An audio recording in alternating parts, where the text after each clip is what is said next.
Okay, everybody, thanks for coming today.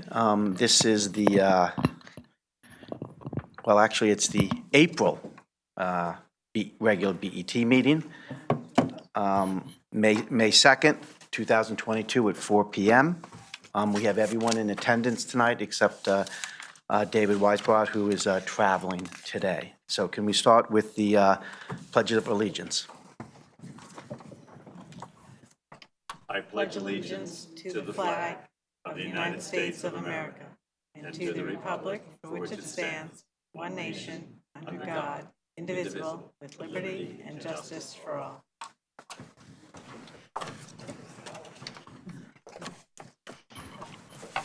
Okay, thank you.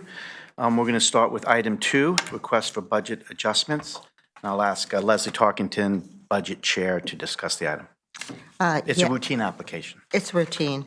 Luigi Romano, accompanied by Commissioner Siebert of the Public Works Department, presented the request for an additional appropriation of $338,000. The Senior Center project has two outstanding appropriations for $700,000 and $450,000, totaling $1,150,000. The project has a current unspent balance of $999,000. The remainder of the work to construct a new kitchen, serving and dining area on the southern side of the building was competitively bid, and the low bid totaled $1.1 million, just over that. This created a $115,875 shortfall to engage the contractor to complete this phase of the project. The town has been working with the Friends of the Greenwich Senior Center, chaired by Patricia Burns, to complete the renovations to date. They have raised $338,000 to cover the project shortfall and the additional amount to reestablish the 20% contingency used for an older building renovation. Mr. Romano stated that there were 12 contractors that attended a pre-bid conference to discuss the project. Subsequent to the conference, only one bidder, Werner Construction, bid on the project. The project should start a week or two after the award of the bid and be finished by January 2023. The Budget Committee voted unanimously in support of the request. Thank you. Discussion? Jeff? I had one question. I don't know if it's kind of an arcane question, but we've committed at this point $1,150,000. The Friends of the Greenwich Senior Center are committing $338,000, and there's a $222,000 and change contingency. Who does the contingency come back to if the contingency is not fully used? Does it come back to us? Does it come back to the Friends, at least to the extent of the 338, or is it broken up in proportion to our original contributions? How does that work?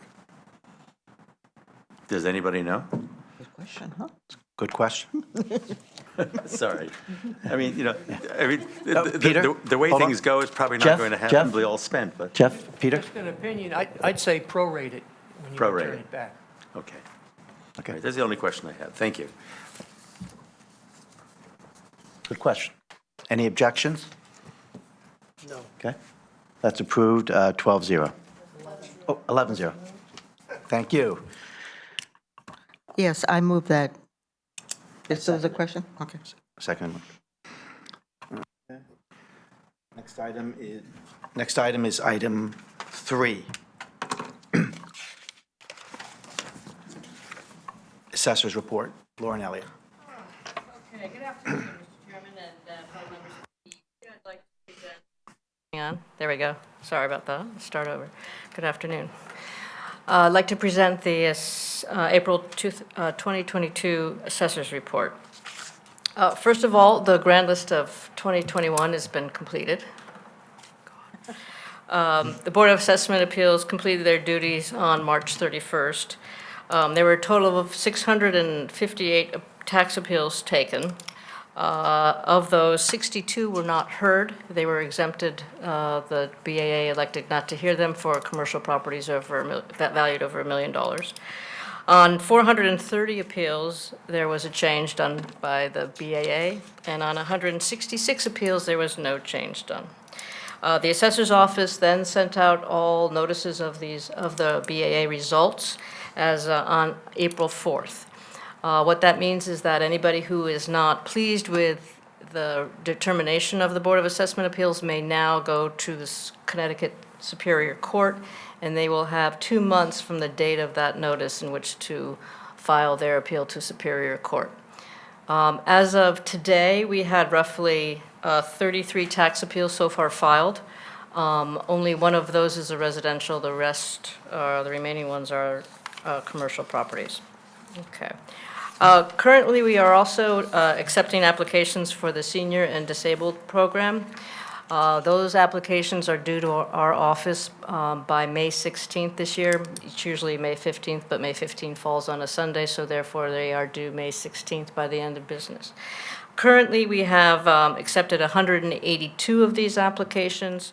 There's roughly 84 applicants that are still outstanding that have applied in the past that have not yet made their application to our office. We sent out a reminder letter at the last week of April, and we are now currently calling them as well to make sure that they can get in and get their applications timely filed. Does anybody have any questions for me this evening or this afternoon? Miriam, Leslie, and then Jeff. Thanks, Lauren. Just a question on the number of parcels adjusted versus the appealed. Having looked at, 2010, 2015, this looks to be a higher percentage that was adjusted. Were there any themes that came out of that? Certain types of houses, certain locations where, it came out to a higher adjustment than normal? I think it may have to do more so with the different members of the board. Okay, fair enough. I don't, we do get a lot of the same people filing tax appeals on revaluations year after year. But I don't know exactly, because I'm not part of their deliberations, so I can't honestly tell you exactly. Okay, What they'll. thank you. Leslie, and then Jeff. So, Lauren, I just wanted to comment that I think on your first page, the residential, on that chart, the residential fiscal year 2021 and the commercial fiscal year 2021, I think those are the annual numbers there rather than the year-to-date. And so in terms of the top number, it's closer to $139 million, and the bottom number closer to $62 million, just, so I think that would, just as a comment. Can you just, are there any other comparisons that you would have on this reval compared to 2015, where more or less everyone's reval declined, or 2010, which was also an increase? Is there any other theme that you would? Actually, this was, on my 35 years of doing this was the first time I've done a reval after a pandemic, or during a pandemic, so I can honestly say. You weren't around in 1980? No, I was not. Yes, sadly, no. So, it's hard, I think what will be interesting to see is what happens going forward. Because we postponed it for a year, we do have to do our next revaluation in 2025, in 4 years instead of 5. If this is, if the real estate market continues to be this active, I mean, it's just been something I have not seen.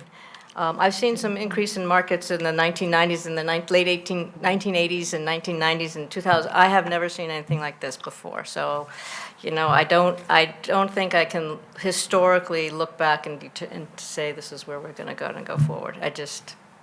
So one comment that you didn't make about this report, which I think may be worth making, is there's a chart in here of both the number of sales and also with the median ratio and the, mean, the average ratio of how the residential has performed since October 1st. And this, to me, is just absolutely amazing. You might want to make a comment about that. Yes, what it's showing is that the number of sales has gone down a little bit, because I think partly because of it's seasonal, but also partly because your inventory is limited.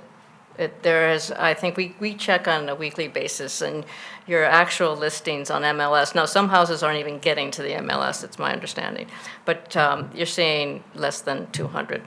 When we did the revaluation back in 2015, we had 500 to 600 houses on the market. So that's part of the issue. Number two is that it's just going to show you right now that the real estate market still, since October, it's still increasing considerably. Now, will that continue now that they're going to raise interest rates some more? Who knows? Hard to say. But yes, it's, according to this, our assessments are not over by any stretch of the imagination.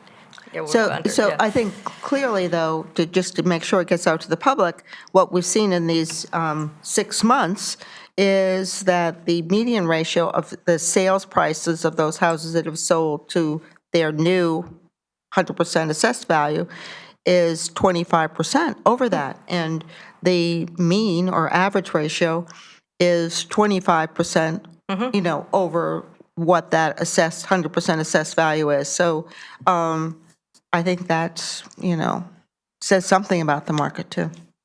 Yes, it will be interesting to see when we have an entire year of sales and see what happens over the next few months. I think that's going to be give us a pretty good indication as to where the real estate market is going. Hey, Jeff? Thank you.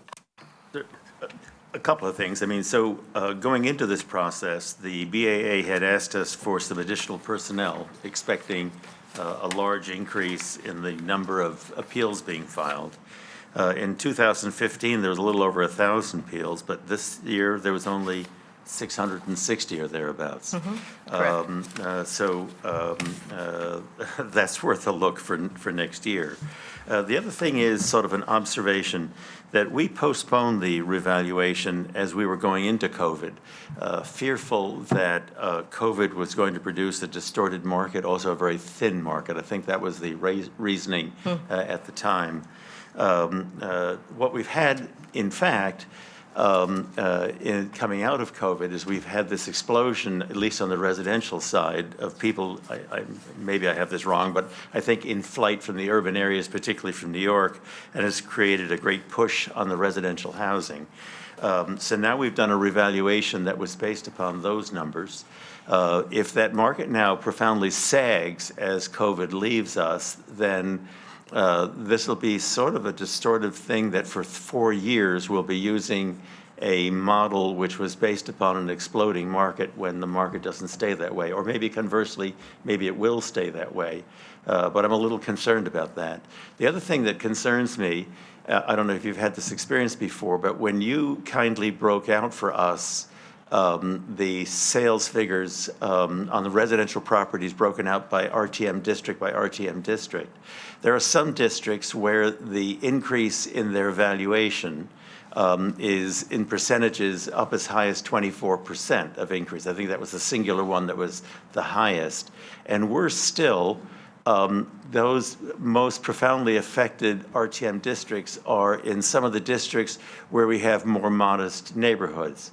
Now, when you're dealing with a neighborhood like Byram, where I have some modest housing, but I also have some extraordinarily high-end housing, I don't really know which of those values were affecting the numbers. Maybe you do, but I don't. But it concerns me a little that I have a heavy impact using our model, a heavy impact on the tax increase on certain neighborhoods, and those neighborhoods are neighborhoods that are economically a little more modest, and that's concerning to me. I don't know if you want to comment on that. I will.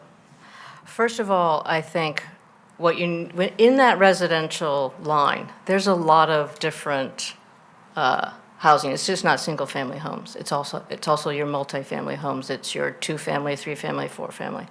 Those, if you actually take it apart, those multifamily homes have increased in value much more so than single-family homes. So you are going to see a bit of a shift in those certain neighborhoods. Yes, their values have also increased considerably. The lower end of the market, when you have a real estate market like this, goes up significantly, and those houses are the ones that go up the quickest, and they're also the ones that may come down the quickest. However, do take a deep breath here. We are still 15 to 25% over what these are selling for currently. Remember, when we do this, we not only just Sorry, looked at, say that again. if you look at my sales from the chart that you like, because it's smiling. The selling price in March. Right. Selling price in March is showing. That we are- all right, that townwide, residential properties are selling at about 25% higher than the value you placed on them. Right. Okay, one second. In doing this, we're somewhat conservative as far as trying to determine values in the sense that we know that there might, so we're also not looking, when we look at the last year's sales, but we're also looking at the year before that. There's a huge time adjustment in some of these sales in which we were very conservative about. In other words, what we're still seeing is you're still seeing a real estate market that my assessments are low. We just looked at April sales. I think there's maybe 2 or 3 houses that I have overassessed, if that, and it's de minimis at best. So if the market does come down a bit, we still have a fair amount of room for that to happen, before my assessments become too high.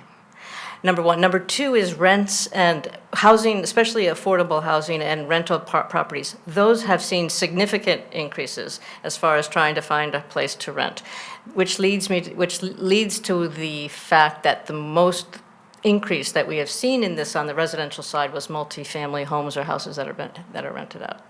That's where we've seen the greatest amount of increase. Okay.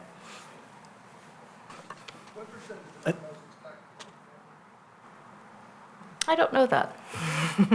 But I will find that out for you and let you know. Okay. I do know we have roughly about 16,000 homes that are multifamily, what have you. We have just shy of 3,000 condominiums altogether. So I will give you that.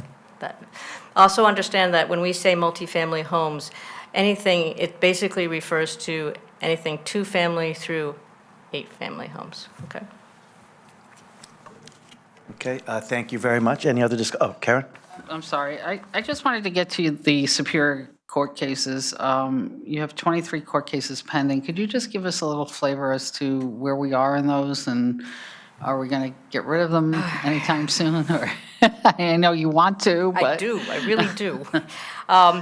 So a lot of the issues that we have especially the ones that are that arose out of the 2015 grand list, they are basically litigants that are non-responsive. And I have asked over and over again to file just a motion to a non-suit charge. However, hopefully we can get rid of some of those. At some point, I can't keep these on the books. It's getting ridiculous. So either we're going to go forward, we're going to go to trial, or they're going to withdraw the motion. So we have pushed on a few of them and gotten a couple of them off the last couple months, but I think with COVID, the courts are a little leery about just filing a non-suit without a couple of warnings. Leslie? I move that we accept the assessors report. Any objections? Okay, thank you. Thank you. Thank you very much for your excellent work on this revaluation and the presentation. Okay, next item 4 is the controller's report. Peter Minarski. Good evening, everyone. A couple of quick comments on the controller's report, and then I'll open up to questions. As you all know, we've been having Zoom meetings for the last couple of years, and we have, a lot of you have never met the cyber defenses team. So I'd like to point out tomorrow morning around 9:30 during the audit committee meeting, we're going to go into executive session, and we're going to get to meet in person the cyber defenses team. Also, I just got an update from the Board of Education. We all know Michael Ting at the Board of Ed, the IT person at the Board of Ed. They've selected a CISO. A CISO is a Chief Information Security Officer for the firm known as Security Advisory Services, and we're going to have an all-star cast there tomorrow. Besides cyber defenses, we'll have Michael Ting, Megan D'Amato, Tom Klein, and the new CISO for the Board of Education. So if you're really curious about cyber defenses and cybersecurity and meeting cyber defenses, I invite you to the executive session. Second item is not in the controller's report, But we got another piece of the FEMA from Superstorm Sandy. We were notified today, another $141,000 is coming in. And FEMA finalized that piece. And the third comment deals with the storm Isaias, hope I'm saying it right. I've heard many variations of this storm. August 5th, 2020, kudos to Megan D'Amato. She applied for over $500,000. It's noted in the controller's report. FEMA closed it out, and we're going to get a check in a couple of weeks for $382,000. So good news in that area.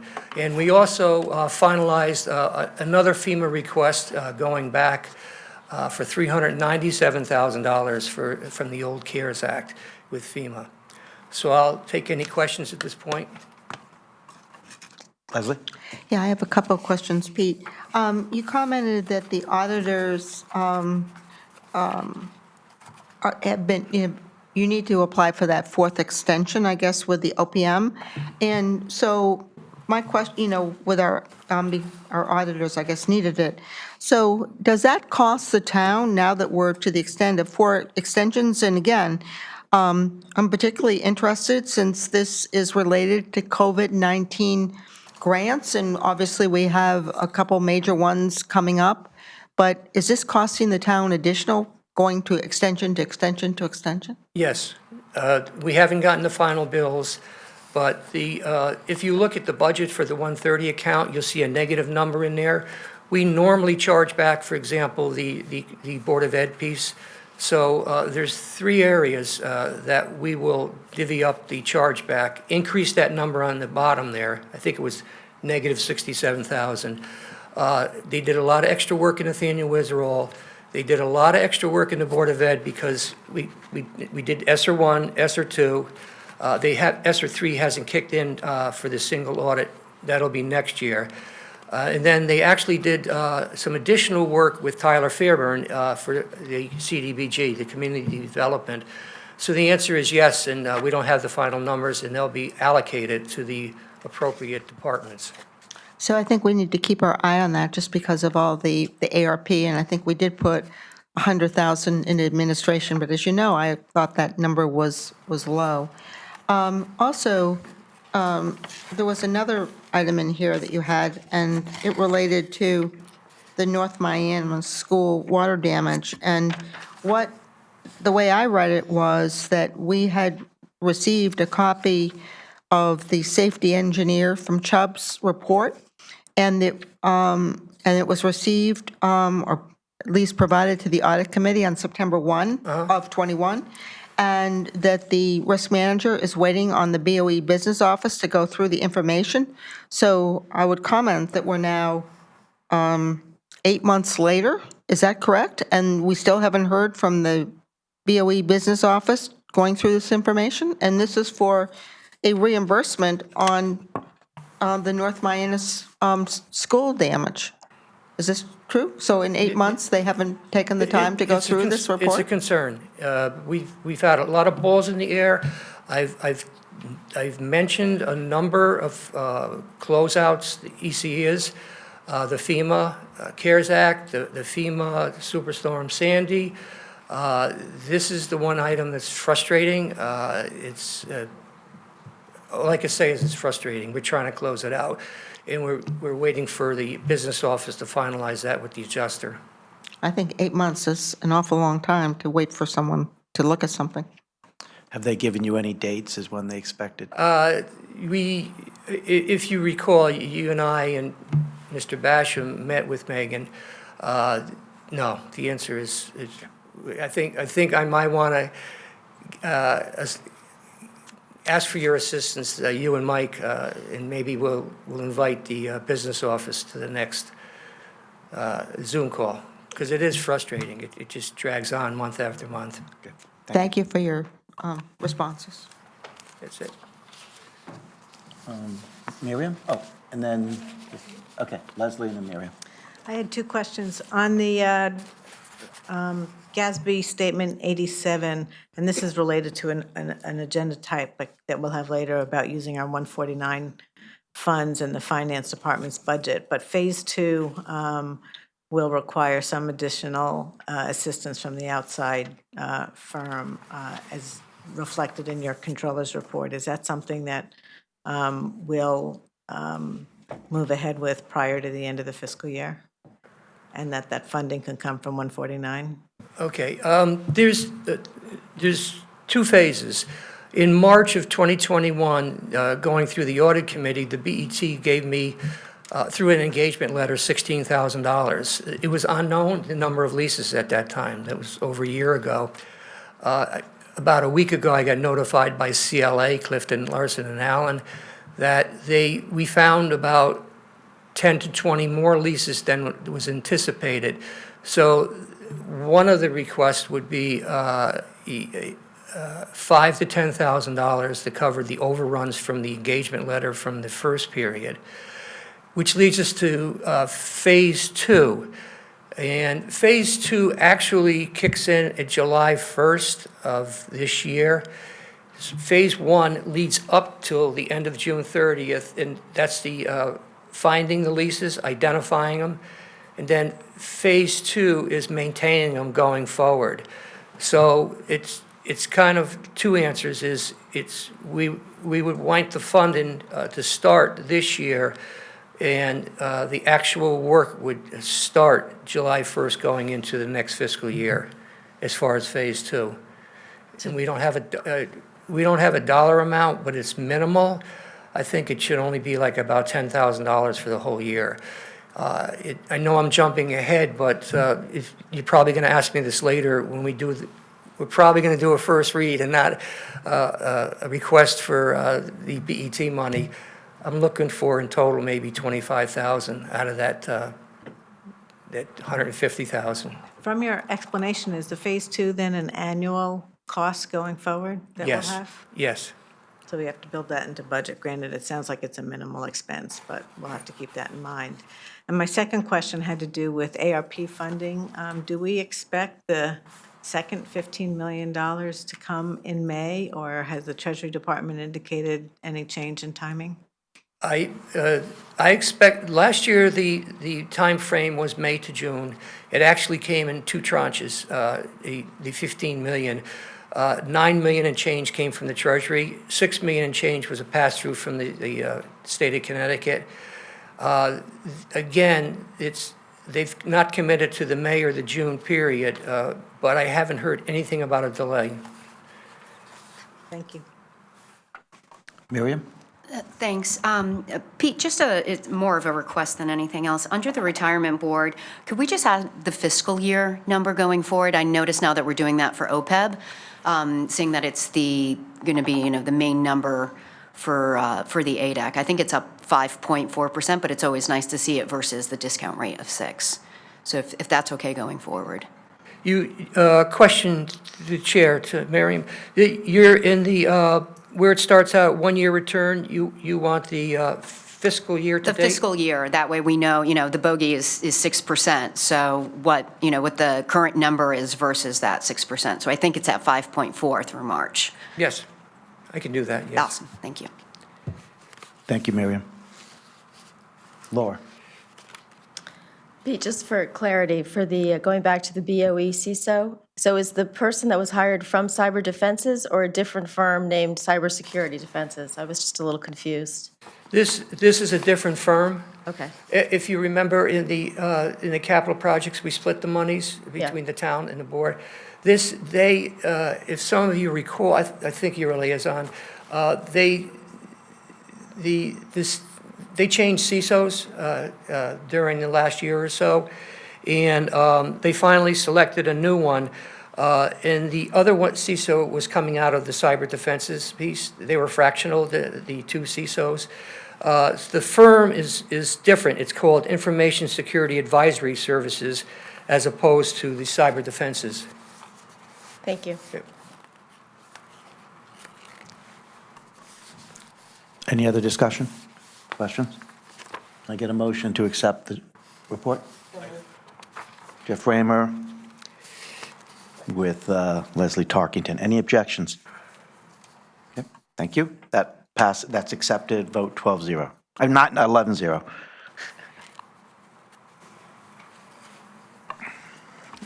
Treasurer's report? A couple of very quick comments. The OPEB trust, if you all read the papers or go on the internet, you know that the stock market's not doing well. In the case of OPEB, we're probably going to lose between $3 and $4 million in that fund alone. The retirement board is not on the treasurer's report, but they're better protected. As you all know, we've got about $200 million in treasury bills, which are not as impacted as much. We do have about $150 million in private equity, private credit, in which they trail as far as the results, the public markets. So this report is a little bit stale if you take, it's March 31st. OPEB is going to have a sharp decline. The other funds are basically invested in safer, low-paying products in the banks. And then one more comment is if you go down to the ARP, the $15.7 million, what you can't see here is the April 1st, we went out and we invested in 3 $5 million treasury bills, and it's in the controller's report, maturing about 6, 7, and 8 months from now. And to Ms. Moriarty's question is, when we get the other $15 million, if we need to spend any money immediately, we'll be grabbing it from the second tranche, not the first investment piece. Thank you. Leslie? A couple questions, Pete. In the capital projects, I guess that's the bonding fund, there's $54 million. Is that about what we would normally have at this time of year, or are we not doing our projects as rapidly, so therefore we have more cash and? If you turn the page over, Yep. you can go to June 30th. It's 42.9 million. So 10 months ago, we had 42.9. One of the slight differences is we had about, I can't remember, there was 3 or 4 interim appropriations last year. One was South Stanwich. So we took from that about $5 or $6 million that was not borrowed, and then the following January we caught up with that. So to answer your question, looking at, I don't know what the balance was 12 months ago, but 10 months ago it was $42,927,000. We still have a lot of that money that's due to us for the old MISA, some of the New Right. Lebanon, which it could be $7 or $8 million we're still waiting for. And that's money was been borrowed from the overall cash flows. Yes. Another point that I'd just like to make is the sewer maintenance fund, and I know Roland has done a lot of work on this, and we used, or will use $5 million to reduce the mill rate for those in the sewer maintenance fund. But even if you subtract the $5 million, currently the balance is $18 million in that fund. And so I just wanted to make the point, it seems to be substantially funded despite the future use of $5 million. A couple of comments, without a question, a couple of comments. Yeah, I wasn't quite sure how to formulate the question, to be honest. The sewer maintenance is pay-as-you-go. Right. And some of the projects were slow in getting done. There was a major project that was closed out for $7 million. The actual fund balance is around $10 million, between high nines, $10 million. So it's a little bit misleading, the 18. It's not, the fund balance is because of the unwinding of the pay-as-you-go over 5 years. The actual fund balance is about $10 million, and then we're going to grab from that the $5 million starting July 1st. Thank you. And then, one more question. I know in the past, we've been cautious about using the Connecticut STIF fund, the STIF. And I noticed that we currently have about $122 million invested in them. Do you want to make any comment on that at this point in time? I mean, are we comfortable with that concentration of investment of, I just added up the different funds. Well, we have a more descriptive number of reports that Natasha puts together for the Investment Advisory Committee. First of all, we're torn between diversification and return. And STIF is starting to pay a little bit better than the banks, some of the banks. Again, if you go to the OPEB Right. and not OPEB, I'm sorry, the Investment Advisory Committee materials, you could see the breakdown of all of them and how much they're paying. But we go for diversification, and they're starting to pay a little bit more. That's why we choose STIF. We started investing more with STIF. STIF years ago got in trouble with some Right. investments, and there was a lot of money withdrawn by the municipalities. We don't see that risk any longer. I think they've learned their lesson. Thank you. Any other discussion or questions? Can I get a motion to accept the report? So moved. Okay. Leslie Tarkington, Jeff Raymer. Any objections? Okay, that is accepted, vote of 11-0-0.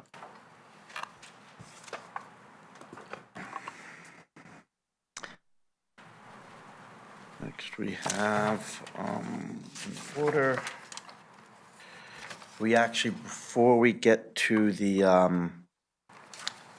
tax collector, I think we have a brief report on the Greenwich High School entry building committee from Leslie Moriarty. Yes, I thought it would be helpful to update the BET on where we stand on the vestibule project or entryway project. Just for those of us considering building committees going forward, the entryway project has had 26 meetings this fiscal year so far. We have one on Wednesday morning again. Where we stand now, P&Z has approved the municipal improvement status and the site plan approval in January on the 27th. Even after that approval, the committee still had to work with the ARC, which is advisory to the P&Z, on further changes to the landscape plan. And to note for the BET, addressing the landscape in the front courtyard was not part of the anticipated scope of the project, so that's something that will be required of the building committee to address. We don't know yet how it may affect the funding of the project. On April 6th, the Board of Education voted to approve the final plans for the project. That means they approve the construction documents, the project specifications, and the cost estimate from the architect. That cost estimate was for $2,430,348. As I said before, it includes a cost for the landscape, which is identified as $321,000 as part of that project.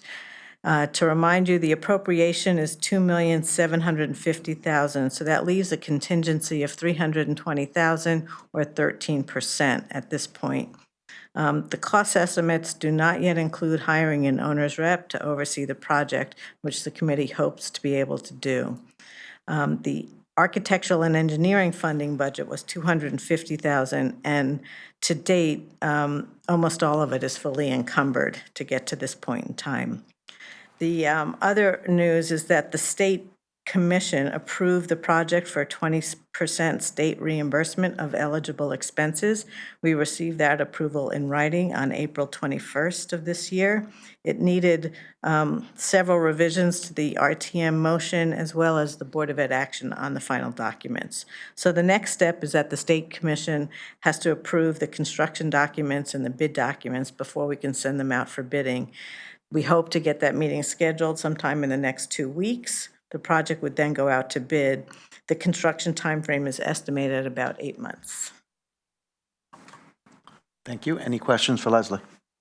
Leslie? Just, approximately of this project, Leslie, and I know some things we like very much aren't eligible. Do you have any idea the percentage of the numbers that you've just given us, I guess, would you say the total is $2,750,000? How much of that might be eligible for the 20% reimbursement? Do you have any estimate?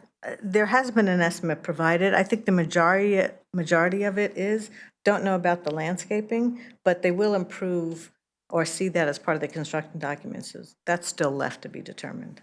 Thank you.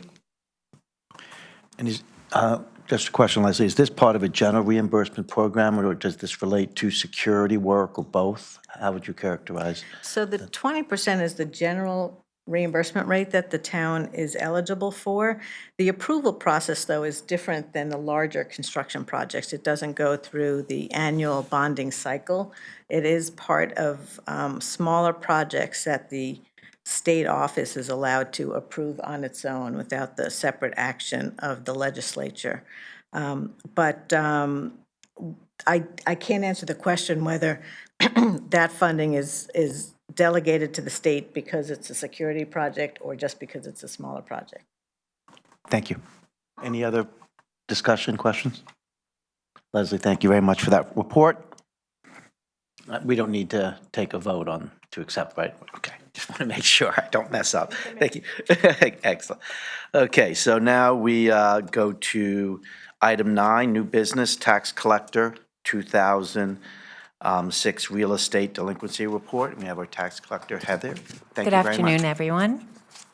I just wanted to review and get the approval to move the 2006 delinquent real estate taxes to the suspense list. As far as the foreclosure process, I met with the attorney Kokinos last Wednesday, and he assured me that he is moving forward. Everything has been filed with the courts, and the failure to appear in defaults, they were all in default for failure to appear or plead, and he's in the process of hiring appraisers to go out and look at these properties. And then he will be moving forward with the judgment. So that's for the 2006. And I also have the printouts for the 2007 and the 2008 accounts. 2007 stays exactly the same. It's all the same properties. And then if you move on to the 2008, we went up to 11 accounts. What happens with that year is that parcel 01-1265 for the Millbrook Property Association, that one drops off because that was a killed parcel. And then 2 more come on, which is George Case. That one's vacant land, and then parcel 10-1477, 218 Old Mill Road, that one also comes on. But I included in the packet that he just listed that property for $1.15 million on April 15th. So hopefully that will sell before we even get to those properties reaching the 15-year point. Does anyone have any questions on those? Jeff? There's another piece to this that is not the tax collector's responsibility. I sent an email to the chair. I hope the chair doesn't mind my taking a moment. I want to focus attention on something because I think responsibility for it should be placed somewhere. I'm not quite sure where it is. And again, I don't think this is the responsibility of the tax collector. So, for example, of the 10 accounts that Ms. Mariglio lists here, if you take a look at the first item, this is a strip of land that runs from a public street, that's Lion Road, over to the dump. It's a wide enough strip, just looking at the photograph, I think, for vehicle access. And so although we're writing this off and nobody's responding to the taxes on it, it does seem to me that on the foreclosure of this, there might be of an interest in the town to acquire this property. That's at least a conversation that should take place with the Commissioner of Public Works. because it may be desirable that we have an access strip to the northeast corner of the dump property where we have no access right now, no convenient access right now. Conversely, if Ms. Siebert is not particularly interested in that, I'll bet you the two contiguous real estate residential property owners that flank this would be really interested in buying that property so that the town does not in some future time make it into an access strip that maintenance vehicles or garbage trucks or something may be rolling up and down through their side yards. And so you'll see there's a couple of others like this, but here's an instance where as Attorney Kokinos moves forward with this expedited process the statute allows for foreclosure, this is, I think, a property the town may want to obtain title to, because I think one way or the other, there's value to the town, even if it doesn't produce payment of current taxes. It'll take it off the non-performing roll, and it'll deal with that item. Going down the list, the next two items, that is to say 12-4024 and 4025, and then, no, just those two. These are, as Ms. Mariglio has spoken about them before, these are properties, this is a property that seems to have been the open space set aside on a subdivision. It's in total about 4 acres of property. Some of it occupies a pond. I mean, a pond is occupied on it. I guess that's the grammar. I don't think it needs to sit there as an unperforming loan. I think there's ownership of a common interest corporation. Actually, in this case, it's a trust in which the property owners have a responsibility. If nothing else, I think the town might see an interest in having this property then be transferred to the land trust, and the land trust might be interested in having the property rather than have it be a property that's not being properly taken care of by the adjacent owners. Moving on to the next item, 07-2894. This is a garage in a condominium complex. This is the one item that's a small item, but I do think maybe the tax collector could address this one. I believe the Greenwich Capital Management is using this property, and I think if threatened with the possibility that they may lose this property, we may take it over for a parking vehicle of our own, they would see the light and pay the open taxes on this. It seems to me like it's an item that is just not being paid proper attention to. 01-1265. By the way, with the help from the tax assessor, that's how I have this information, and Leslie Tarkington and I sat down with the tax assessor, and thank you to the tax assessor for giving us some of this information. On 01-1265, this is a property that was absorbed into another tax bill, as the tax collector has said. I don't know why the Millbrook Owners Association doesn't recognize that the taxes attached to the property and the taxes are owed. I think if somebody sat down with them and explained to them that they don't acquire this property clean when they acquire it. There was a tax debt on it, and the tax debt is now theirs. I think if they understood that, they would pay these taxes. And so if I could encourage the tax collector, that might be another small item where maybe we could recover something. There then come a group of parcels, 063028 and 061418 and 1417. And these are, as the tax collector has earlier described to us, these are properties that are marshy or even partly underwater. I don't know if we could squeeze value out of it, but from the aerial photograph given, I could see that in one case, the property behind has come forward and built a dock to service it, which is actually located on this lot.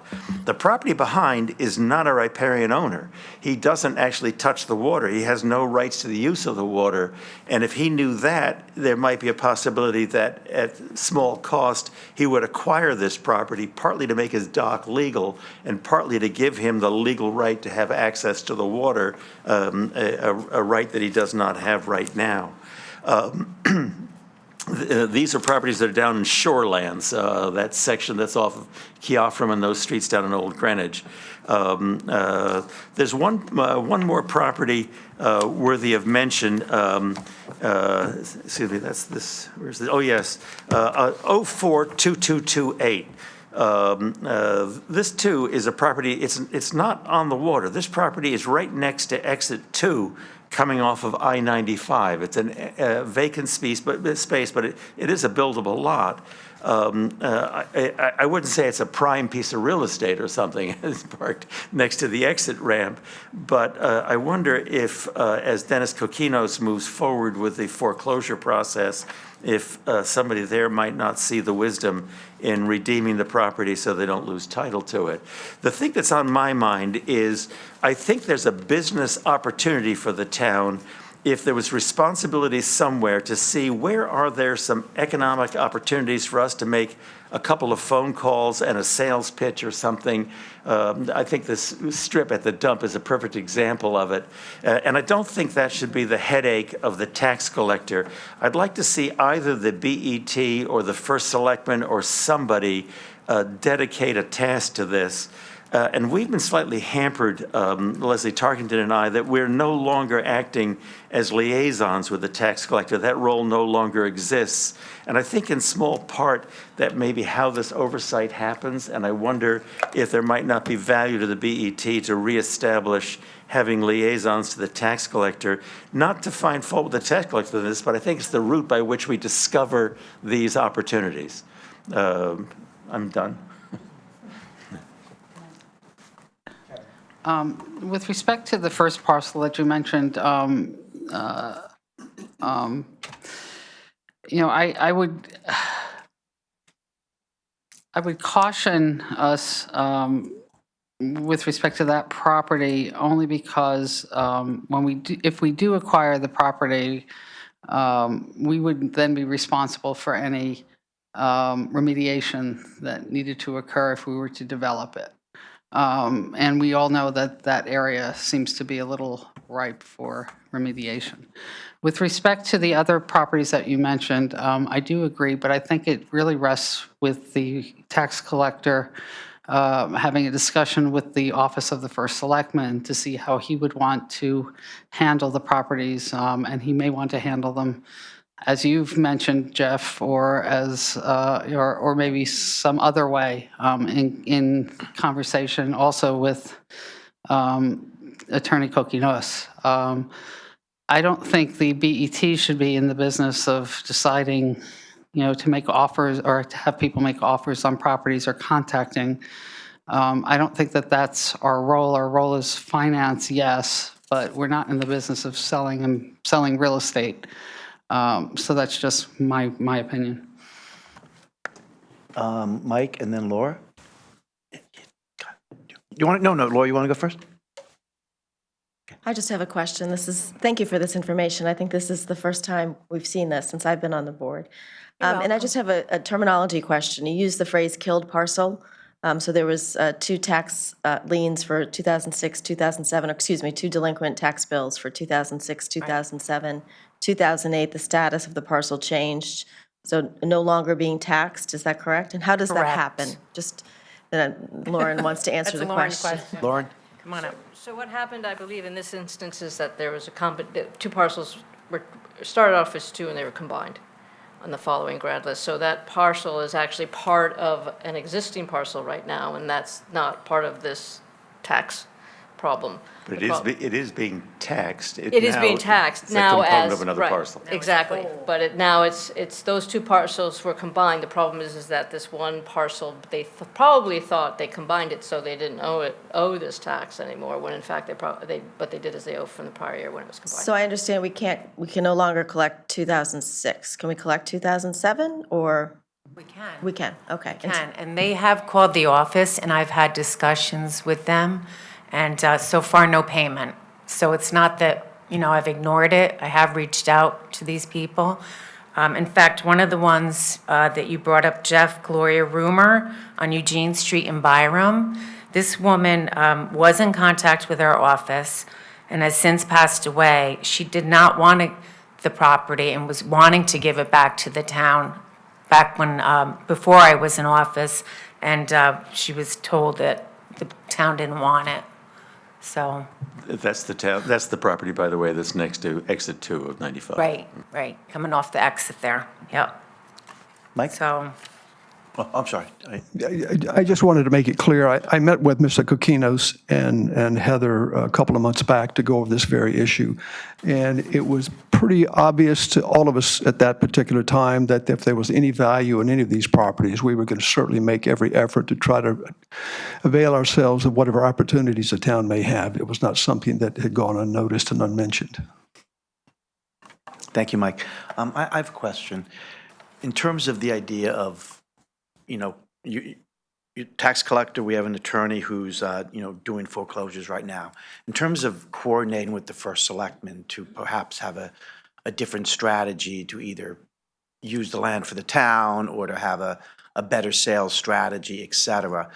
Heather, can you just kind of talk about how something like that might happen? Have you talked about it before and it didn't make sense, or how would you see that actually proceeding? well, we have not spoken with the first selectman yet about the properties, but I'd be willing to sit down and have that discussion with him, because maybe he would have some ideas, but so far we have not done that. So that might be a possibility. Laura? I just have a question, this is unprocessed. Does this require a motion to move the 36,795, 796 to the suspense account, or does that happen automatically because it rolls off? Since this is Heather? relatively new, how do we deal with this? In the past, it was just written off through finance, but I'm bringing it before you because in the state statute, it says that we should bring it before the approving authority and get it removed to suspense, so. The You okay statute with that, Pete? The statute requires that the finance board, on the Finance board. recommendation of the tax collector, move these, in this case, just the 2006 taxes to something called the suspense book.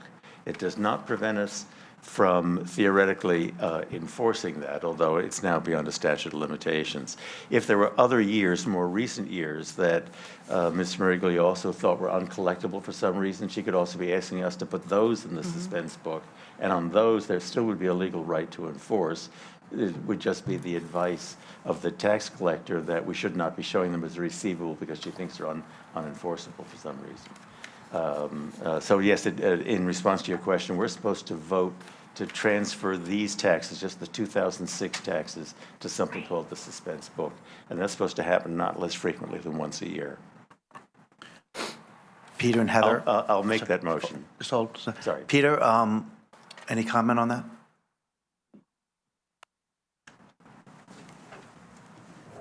The way this works annually is you're not allowed to collect taxes per state statute that are more than 15 years old. What we do is after the year is audited, the chief accountant will take the 16th year, when you have the new batch, and it will be removed from the Munis system because they're no longer considered collectible. So I think to Mr. Raymer's point is we probably should have been doing this for the last 20, 30 years. So it requires a motion and a second.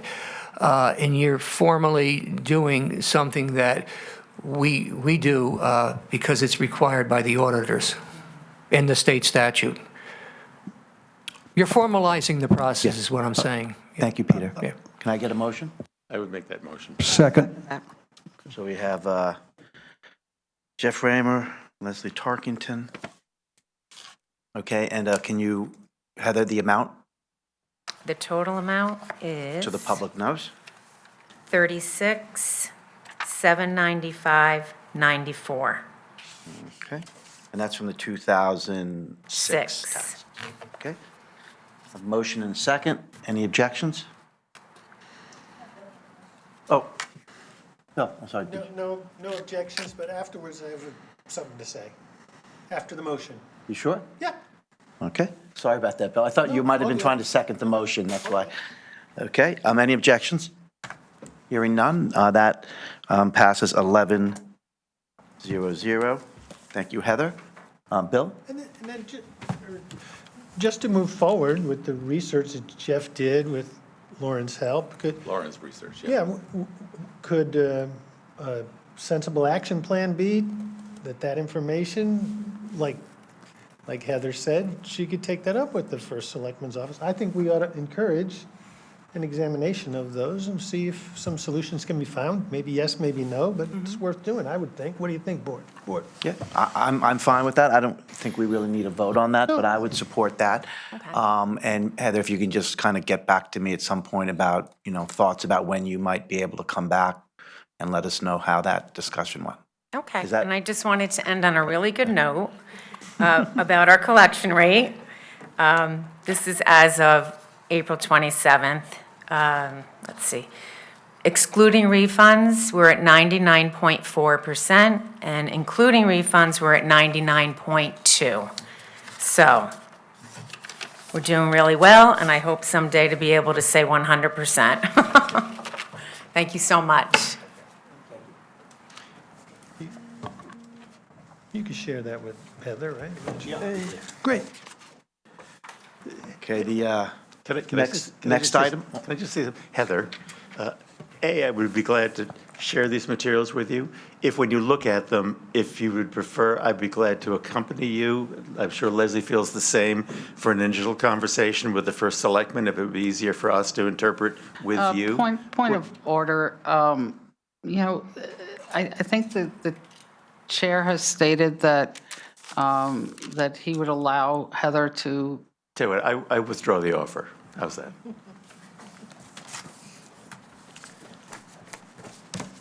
Okay, so next item of new business, vote to reappoint RSM US LLP as the Town of Greenwich External Auditors. Mike? Or Pete? Yeah, Pete, yes.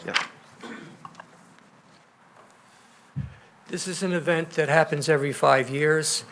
The RFP process to hire auditors. We submitted an RFP December 10th. We had the deadline of January 28th. The process goes through the BET Audit Committee.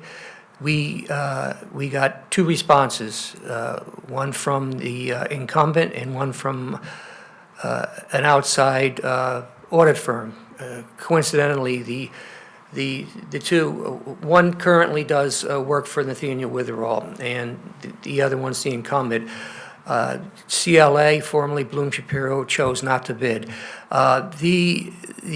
Before before I got the score sheets, or during the process with the scoring by the 4 audit committee members, I asked the purchasing department if I could ask the second bidder, the high bidder, why their bids were so high.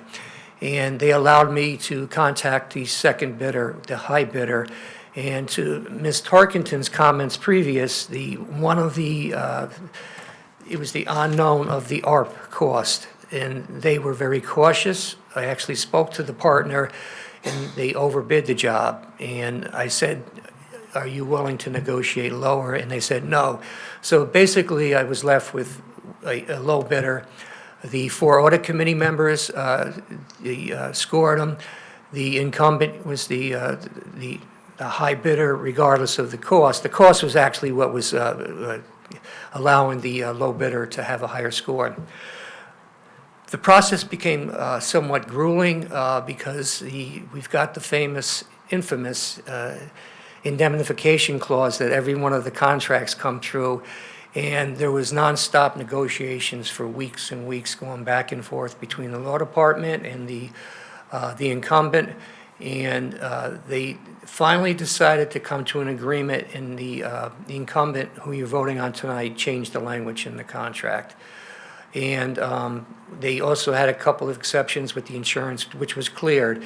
And with the cooperation and work of the law department, the purchasing department, and the risk manager, we cleared all the exceptions. If the exceptions were not cleared, I would not have been allowed to hire the incumbent and would have had to go back, either rebid it.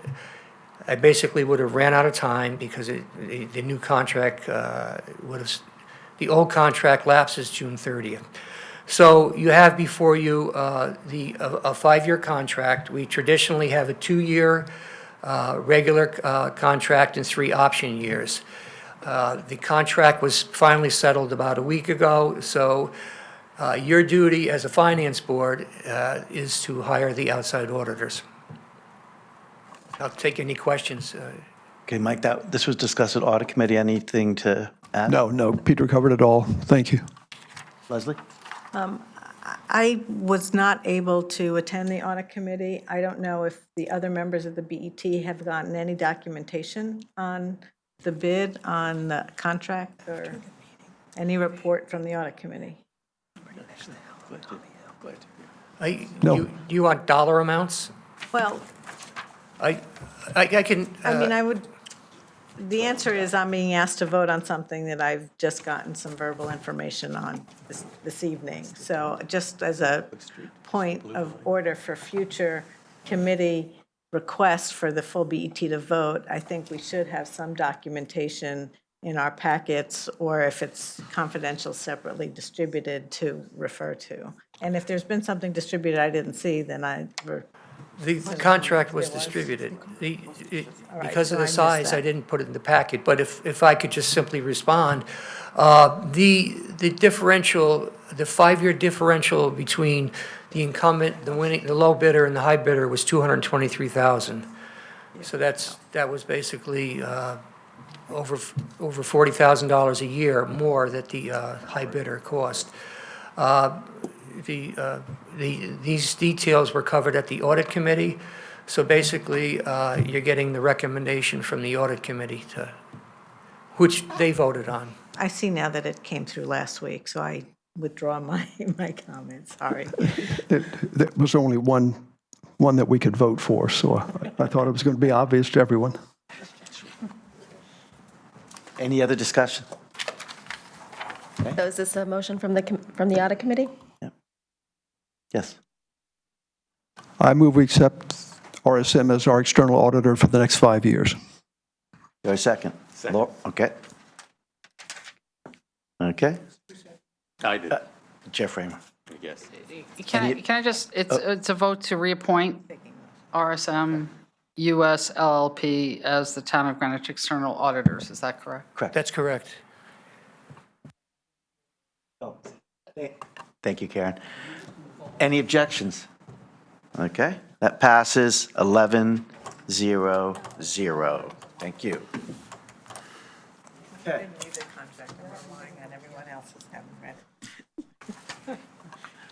Okay, the third piece of new business, this is a first read, so I'll just ask that we try to keep the discussion brief. There will be no votes on this tonight. I think you already heard, and the topic is BET professional fees for fiscal year 22-23, potential uses, first read. So just slight background. Peter Minarski has mentioned over the last few months that we have about $135,000 to $140,000 in our operating account for consulting services and finance. Given that we were focused on the budget, I felt that we should just discuss this after we had completed the budget work. So the real question is, as a BET, do we have ideas of, good uses for that money? Clearly, if there's no good use for the money, we should not use it and let it lapse and go back to the town. You just heard in the discussion between Leslie Moriarty and Peter Minarski that there's already a number of about $25,000 for GASB 87 lease work that could go into this. But I wanted to have a brief discussion here at the board about any ideas that members of the board have for some of those monies. Discussion. Leslie?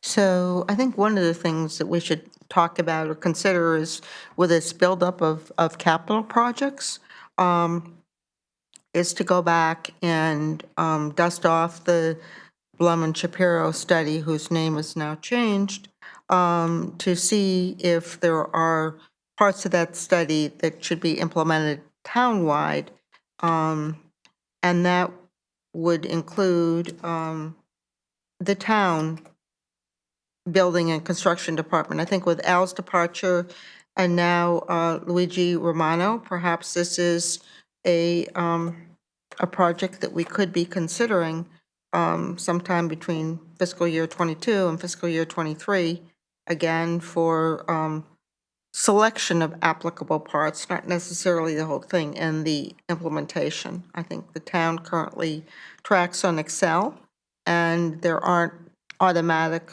updates and ticklers, and with this great expansion of our capital program, I think it's important that we begin to look at this particular aspect.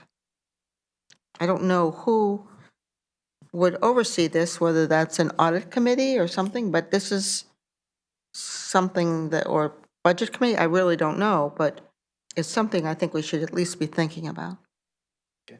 Peter? I think Leslie's is an excellent idea, but I have to caution you, the audit team that did the work is currently engaged in Phase 2 and Phase 3. It's led by Jeff Ziplo, and I've just got the audit report. They just finished the building committee and running into the assessor today. It's in draft form. It'll be covered June 7th. They're wrapping up the human resources audit, which will be covered at June 7th at the audit committee. That team that did that audit is now going into Phase 3. They have 5 more audits before them. They have June, July, August, leading into September, the town purchasing, the Board of Ed purchasing, and closeout projects. And then they have 2 audits after that. My question to the chair, to Leslie, is would you want to open that up to another audit firm? Because the firm with the institutional knowledge won't be available for another 6 months. And if you're willing to wait, we could, I think it's. Again, is that right? I think the point of moving forward is that we have a change in personnel also with the town at this time. But the only point I'm raising is that I do think that as we expand our construction program, perhaps we need to reprioritize that list, or at least throw this into the mix to thinking about this. And maybe it isn't done by the audit committee, or maybe it's done by a different firm, but I leave that up for this board and the chair to think about. I just wanted to say that I think it's timely that we look at something like this. Okay, and by the way, Peter, before you respond, just to set expectations here. Again, the idea here is the first read is to raise Exactly. an idea. My expectation is that, if people want to discuss someone's idea, if they support or objections, we should have a brief discussion. But anyone who wants to advocate for one of these projects, I think the idea would be, in the next few weeks, they would, sit down with Peter and talk about the practicalities of getting something like this approved and executed in a timely way. So we don't need to, answer all those questions tonight. I think that just wouldn't be a good use of people's time, but just want to make sure that people can hear about it before we're in a position to, where motions or other suggestions made. Thank you. So Peter, do you want to just answer? Did you have something to say to Leslie, or did I cover that? I was just quickly going to answer Leslie's question. Was that would have to come out, the recommendation would have to come out of Mr. Basham's committee to the full BET.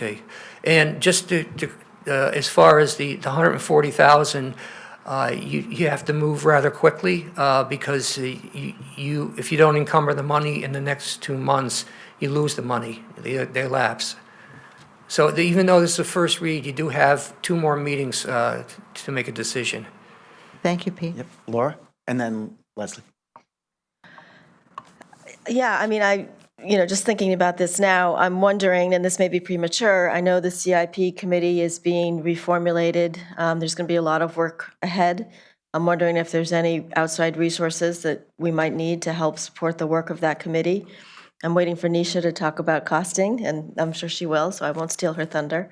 But I just think that, in the past, we've been able to use these funds, and maybe just for background, you should give a quick outline how we've used these funds before. But I think, we've all been so wrapped up in the budget, and if we have only 2 months to decide how to spend this money before we lose it, we shouldn't squander that opportunity. We need to be thoughtful about it.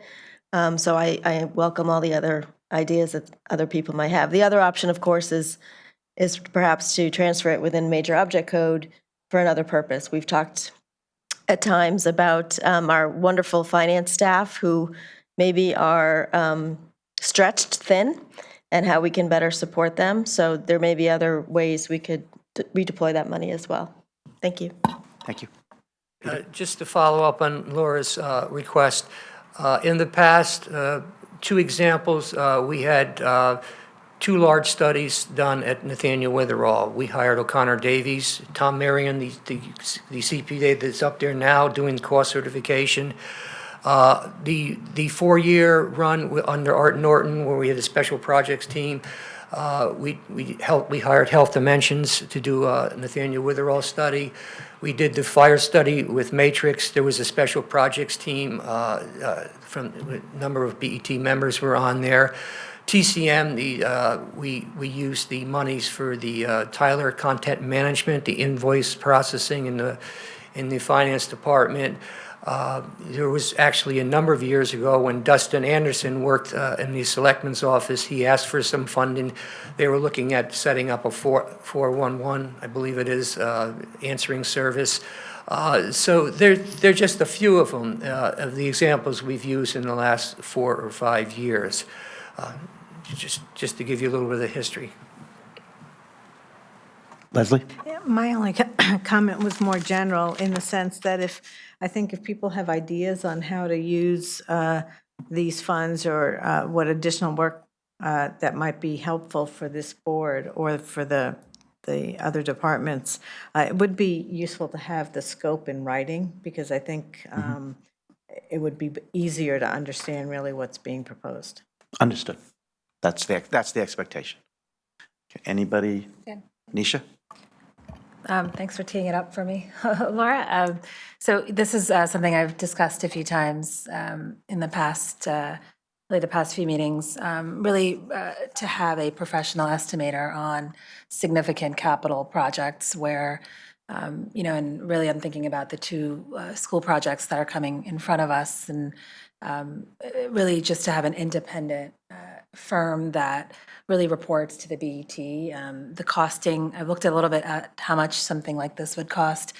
So and where in the process it belongs. I think really before a building committee is formed and after we have, in this case for the 2 school projects, after we have defined ed specs, I think it makes sense for our committee to have, to provide those ed specs to a professional estimator to give us a sense of costing, and that roughly from an ed spec level to figure out, to get another check, including,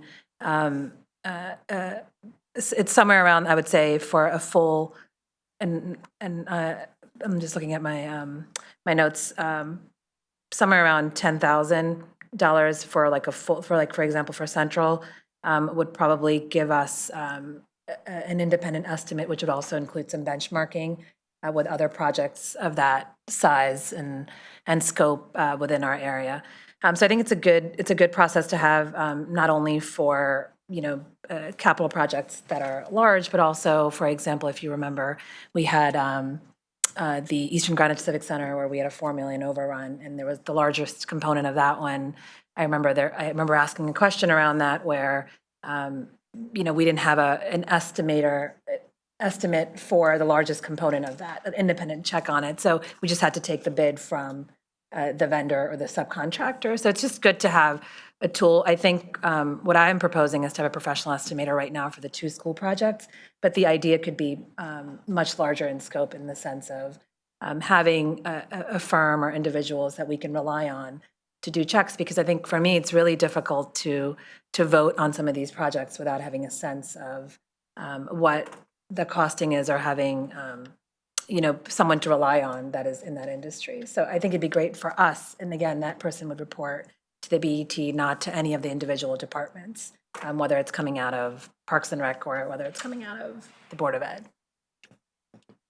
I would just throw out one thought is, we did have a fire study recently. I also know over the last couple months, there's been a lot of discussion about the volunteers, how important they are. I know that we've, increased an allocation of about $30,000 to them, subject to conditions, asking for discussion from the fire chief. But again, when we think about how important the volunteers are, but also how we hear so many inconsistent things about, some stations versus other stations, some performing better than others. I think it might be quite interesting to get a benchmarking to understand how other volunteer forces are organized, how their performance is benchmarked, how they're funded. We have a lot of situations that we're looking at where what we're doing and how we're approaching things is based on historical precedent, which isn't necessarily a bad thing. But I do think that's something that, I'd like to definitely follow up and, obviously I'll talk to the chief and David's not here, but, we'll just have a conversation to get some feedback. And if it seems to hold together, maybe come back to the board with something there. Okay, any other ideas to throw out? Again, we're not voting today on anything at all. And what I might just suggest is let's, compare ideas, people who want to make a proposal, try to work up a written document. We can have some discussions within caucuses and find out, where we have consensus or not. And at all times, please keep Peter in the loop because, ultimately he's going to have to be comfortable that we can get that done. Thank you very much. Next item, we have 4 sets of minutes. Based upon some feedback that I've gotten, I would just suggest that we approve them one by one. So can I ask for a motion to approve the March 1st minutes? Right, that's a motion from Leslie Tarkington. Is there a second? I'll second it. Any discussion? Oh, Laura. This is a very small nit, but right in the opening sentence, the meeting was held in person at Havemeyer and on Zoom. Okay. Thank you for that catch. I have I don't have an objection to that. Any objections to accepting this? Okay. 11-0-0 with Laura's edit. Havemeyer. Zoom. In person. Okay. Next, the March 24th regular meeting. Can I get a motion to move that? Okay. Leslie Talkington, Stephen Speltz. Okay. Discussion? Okay. Any objections? Okay. That is accepted. Approved 11-0-0. Next set of minutes, March 28th, BET public hearing. Get a motion? Leslie Tarkington, second. Laura Erickson, perfect. Discussion? Okay. Any objections? Okay, that's approved 11-0-0. Okay, and our last set of minutes, the March 29th special meeting. Can I get a motion to move that? Leslie Tarkington. Okay, I will second that. That is the end discussion. Leslie Moriarty. Yes, I think this, and let me pull up the draft, the statement or our minutes typically don't have a lot of the discussion of specific points on pros or cons of comments that individual members have made. And I think the comments that were in the last section, which I'm still trying to open, hold on. And for everyone, this is the special meeting to take up ARP. Correct. So this has to do on page, well, they're not labeled, but the second to last page of the minutes on response to negative economic input. impact. There was a motion to add funding for the YWCA sexual assault program. It was not the domestic violence program, so that should be deleted. But the long explanation about Ms. Aurora's comments on why she didn't support the particular motion, I think, are inappropriate in the sets of minutes. That doesn't, because other points of view are not indicated here. So I would suggest that the sentence starting specifically be deleted from the minutes. It would still state that she was not supportive of the funding, and then it would go to the vote, just like every other motion. I'll second that. Nisha? And I just wanted to comment, so, I specifically, I think this was, as we do with any other minutes, we send them around and we have suggestions, and there was a suggestion to delete that, and I did not agree to that deletion, specifically because I felt it was important that, considering how much discussion we had around this vote, specifically, that I think almost every member of the Democratic caucus spoke on this in regards to why they thought this was important. And this particular vote, I wanted to be very clear that this was not a vote against YWCA sexual assault programs. And I wanted to provide the foundation for it. Otherwise, without that commentary, it could be misinterpreted. So in this case, I thought the commentary was required and necessary. And especially from my perspective, having been a board member for that organization for 6 years, and having made that comment, and I think it was almost dismissed, I felt it was really, for me, I felt very strongly that it needed to be in there so I could explain my no vote. So that's why I left it in there, and I hope you can see that perspective. Okay. If I may. Yes. You made a comment that every Democratic member voted in or spoke about being in favor of the investment. We don't see any of those comments listed here. I also need to say that I think it's inappropriate to have innuendos in our comments, especially reflected in the minutes. And your comments in number 3 are innuendos about what the YWCA is doing. So I feel very strongly that they're not appropriate comments that board members should have been making, but that they definitely should not be reflected in the minutes. And I hope some of my colleagues will at least agree with that. I'll just add Okay, one more comment. Nisha, and then I'm going to say something. So there were some additions to these minutes as well, and I would encourage, if Ms. Moriarty, if you have some comments to add, to please add them. I actually accept mostly almost every edit that comes through, and including any additions, so please feel free to add. Okay. Karen? I'm going to make a motion to defer the March 29th, 2022 minutes to our next meeting, so that there can be some discussion and hopefully some agreement as to the wording. Yeah, I'll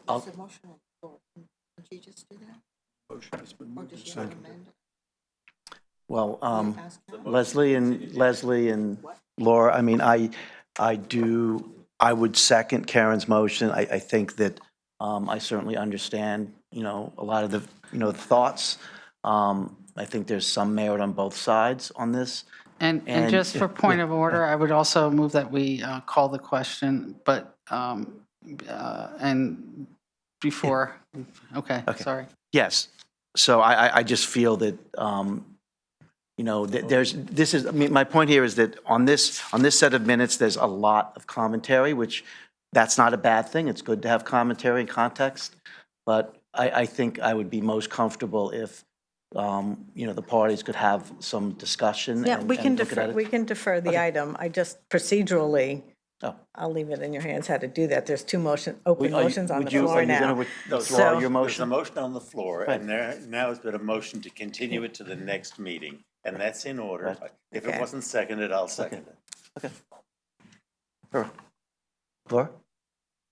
My only concern with deferring it rather than dispensing with it now, we have a relatively light agenda, is, technically, we're supposed to record our votes. I can't remember if it's 7 or 10 days within a meeting. And, it's, when we get further and further behind, it just makes it more difficult. I mean, in theory, we should have our votes posted for decision day by now. And I know that was an extensive 13-hour meeting, so, we can only do what is humanly possible. But if there's any way we could resolve this, just in order just to stay current with the FOIA requirements of at least having our votes recorded. Yeah, Roland, aren't these votes already recorded for this? Wouldn't these votes already be recorded for this meeting? I think we record the Posted as unapproved, Right. okay? no, usually the votes of the meetings are recorded. I mean, they certainly are. No? These Okay. haven't been, The draft minutes as posted are the current record, but they're not, we don't have a separate voting sheet. I know sometimes we do that, but Yeah, it no, hasn't been done. look, Laura, I think you have a very valid point. I am certainly, at this point, not willing to make edits tonight to support any amendment changes to this. I am very open to there being a really, cooperative discussion to getting these minutes to a place where, everyone can feel comfortable. I just think in this case, we just approved 3 sets of minutes. So I really think I think it's just the right thing for all of us if we have a conversation and try to get to a place where we can all be comfortable. So I heard Ms. Moriarty be supportive of the motion to defer, so I don't know if she's willing to withdraw her motion, and I'll withdraw the second. Is I that how think we I don't proceed? have to withdraw the motion. I think the motion to continue It overrides. puts it on the agenda for next meeting. Okay, very good. It's a motion to continue to a date certain that puts it on the agenda for next meeting. Okay. Thank you. And I will be really brief with my chair comments. First, I think that, Laura just mentioned a 13-hour meeting, and I suppose I didn't really have time to really, say thank you to everybody, including the staff. That was an extraordinarily long meeting, but there were also 100 different motions, amendments, so that means it really came down to 7 minutes each, which when you think about it that way, I really do commend the board for, I think being, in retrospect, actually, quite efficient. So thank you for that. The second thing I just wanted to do a quick update on the CIP process. I did drop a note to David, Mike, and Leslie Moriarty this morning. As you know, starting off the term, I reinstated the CIP liaisons. I think, shortly after that, Fred kind of indicated that he really wanted to take on this, the CIP process and really give it a new and a fresh look, and I think that's really great. And I definitely want to thank Mike and David for the work they did. I mean, their work with Ben and his team were certainly instrumental in moving that process forward. Ultimately, though, I think Ben's view is that he would prefer to have a more streamlined committee of basically professional staff. Right now, in the end, of course, it's not the BET's decision about how to prioritize his capital projects and how he advises Fred. So at this point, given that BET and Board of Ed members are not going to be on the committee, it's just going to be professional staff. We're going to discontinue the CIP liaisons for now. We'll be clearly tracking all that quite closely, and we may reinstate that in the future once we get a better sense of what Ben is going to need from us. So I just thought I would just make sure we updated people on that. And I suppose the other thing, just in regards to that, our side of this is, we have a few pieces of business we need to think about, and we'll talk about that, I believe, at the next meeting. But we have our debt and fund policy. We also have policy and procedures. I think everyone should have noted that we got an email with a note from Amina about, how meetings can be set up in the future, and I think we had promised to, kind of start looking at that. So I know that Steve and Bill will start focusing on that and hopefully get the committee's feedback, and then we'll obviously be planning the start of the debt and fund balance. Thank you very much. Do I have a motion to adjourn? Yeah. I just talked to Haas, March 24th and 29th meeting, we have recorded. We have everything recorded, so if you want to go into the bank, you can find it. Thank you. April 19th. March, April 19th. April, yes. Your last meeting. Yeah. Okay, thank you. Okay, thank you. Do we have a motion to adjourn? Okay. Stephen with, okay. Was it? Cruiser, I thought. I What? Jeff Yeah, and no Laura. objections. Motion adjourned at 5:36. You said Stephen and who? Oh, Miriam Cruiser.